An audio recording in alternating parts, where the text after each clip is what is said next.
आणि आता पाहूयात विधानसभेची रणधुमाळी। मुंबईच्या दादर परिसरामध्ये मनसेची बॅनरबाजी। लढणारा महाराष्ट्र होऊ, घरात बसणारा नाही, पोचणारा महाराष्ट्र होऊ, अन्याय सोसणारा नाही, मनसेचा बॅनरमधून उद्धव ठाकरे यांना टोला। काँग्रेसचे नेते राहुल गांधी 14 आणि 16 नोव्हेंबरला महाराष्ट्राच्या दौऱ्यावर। 14 नोव्हेंबरला नंदुरबार आणि नांदेडमध्ये तर 16 नोव्हेंबरला अकोला आणि चिमूरमध्ये सभा।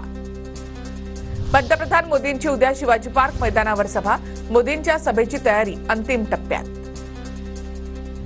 उद्या नवी मुंबईमध्ये नरेंद्र मोदींची जाहीर सभा। खारघर सेक्टर 29 मधील सेंट्रल पार्क जवळील मैदानामध्ये सभेचं आयोजन। पोलिसांचा बंदोबस्त। छत्रपती संभाजीनगरमध्ये उद्या उद्धव ठाकरे यांची जाहीर सभा। सांस्कृतिक मंडळाच्या मैदानावर सभेचं आयोजन। अंबादास दानवेंकडून सभास्थळाची पाहणी। सिंधुदुर्गच्या कणकवलीमध्ये 16 नोव्हेंबरला देवेंद्र फडणवीसांची सभा। भाजप उमेदवार नितेश राणेंच्या प्रचारासाठी जाहीर सभेचं आयोजन। मोदींनी पुण्याला काय दिलं ते फक्त आश्वासनं देतात। पुण्याचा चेहरा मोहरा काँग्रेसनं बदलला।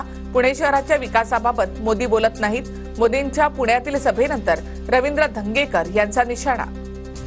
वाशिमच्या पोहरादेवीमधील महंत सुनील महाराज राठोडांचा भाजपमध्ये प्रवेश। मुख्यमंत्री योगी आदित्यनाथ यांच्या उपस्थितीमध्ये पक्षप्रवेश।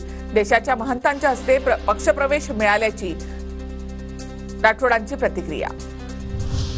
सिंधुदुर्गमध्ये ठाकरे गटाचा शिंदे गटाला धक्का। माजी खासदार सुधीर सावंत ठाकरे गटामध्ये प्रवेश करणार।